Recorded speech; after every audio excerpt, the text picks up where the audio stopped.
What is up, everyone? Today we are back with a brand new explainer. We are talking about a totally wild moment in April 2026 when a single AI software model triggered emergency closed-door briefings with the Federal Reserve Chairman, the Treasury Secretary, and the CEOs of America's largest banks. And get this, we're not talking about a market crash. We aren't talking about some massive geopolitical event. We are literally talking about a piece of software. That model is called Claude Mythos, and what it revealed about where AI capability actually is right now and where the next huge wave of wealth is forming is exactly what we are breaking down today. Okay, let's dive right into this. When OpenAI CEO Sam Altman was asked directly whether a world-shaking cyber attack was likely in 2026, he really didn't sugarcoat it. He confirmed it's totally possible. And you guys, this isn't just doomsaying. These are the actual people building these powerful tools, describing their capabilities clear as day. So consider this your urgent financial briefing about the model that scared everyone, the trillion-dollar valuation war it kicked off, and most importantly, what this absolutely unprecedented shift means for your money and your career. Section 1. The model that scared everyone. To really understand the magnitude of what we're looking at, we have to start with the catalyst of this massive shift. The AI arms race isn't a marathon anymore. It is a breakneck sprint. Let's walk through this insane 6-week period where the entire AI capability landscape completely reshuffled. On April 7th, 2026, Anthropic released the Claude Mythos preview. But here's the catch. They didn't release it to the public. Then on April 23rd, OpenAI responded by shipping GPT-5.5, which was internally codenamed SPUD, to all their ChatGPT Plus subscribers. Independent testing actually found GPT-5.5 matched the exact cybersecurity capabilities of the Mythos preview. And then on May 19, Google I/O opened up, and their new Gemini model landed roughly at GPT-5.5's level. Now, technically impressive? Sure.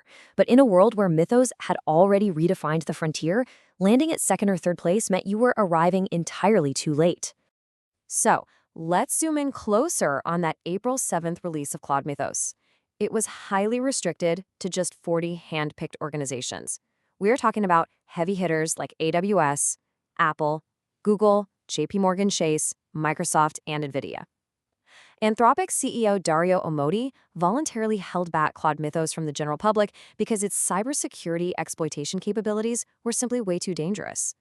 It had already demonstrated the ability to penetrate financial infrastructure that experts previously thought was completely secure. Just let that sink in for a second. A company voluntarily restricted its own groundbreaking product because it was just too powerful to release safely. Section 2. The trillion-dollar valuation shift. Now, what's really interesting here is shifting our focus from the software's raw capabilities over to the massive macroeconomic fallout. Because when you build a tool that triggers literal briefings at the Federal Reserve, the market reacts in historic ways. Look at these staggering numbers.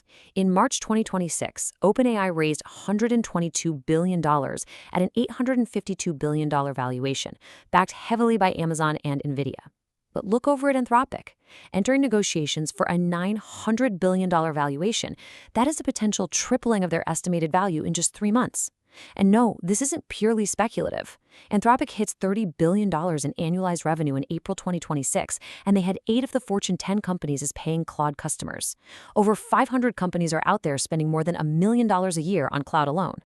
You might be sitting there wondering, how on earth do software companies reach these kinds of valuations? Well, it's because they aren't being valued as software companies anymore.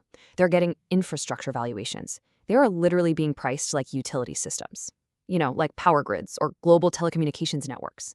When the Treasury Secretary and the Fed are briefed on an AI model, that model has officially crossed the line from a simple tech product into critical global infrastructure. And as we know, infrastructure always gets priced at infrastructure multiples. $190 billion. I honestly just want to pause and let that massive number sink in. That right there is Microsoft's staggering AI capital expenditure guidance for the year 2026 alone. This is the sheer financial weight of the infrastructure transition that's happening right before our eyes. Section 3. The new picks and shovels. And this brilliantly illustrates how you can actually profit from this shift. We really need to pivot away from the prospectors, the AI companies themselves, and look at the real wealth opportunity, which is the infrastructure gold rush. Every major AI model requires an enormous physical footprint to operate. During a gold rush, the people who reliably make the most money are the ones selling the shovels.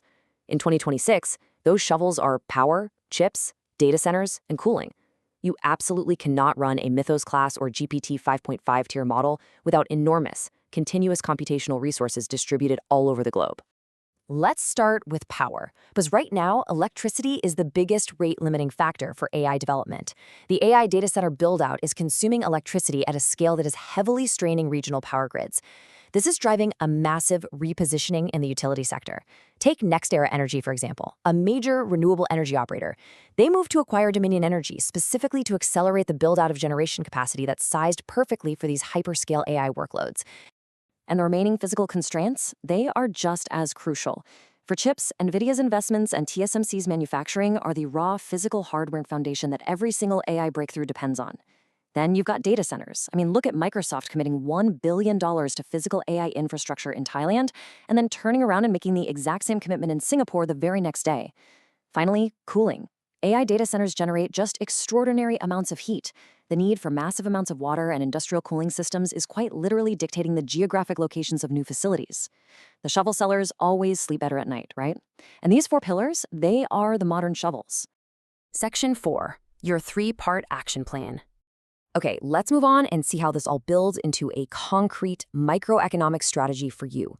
We know what the massive tech companies are doing, but what should forward-thinking professionals and investors actually do with this info today? Here is the exact playbook.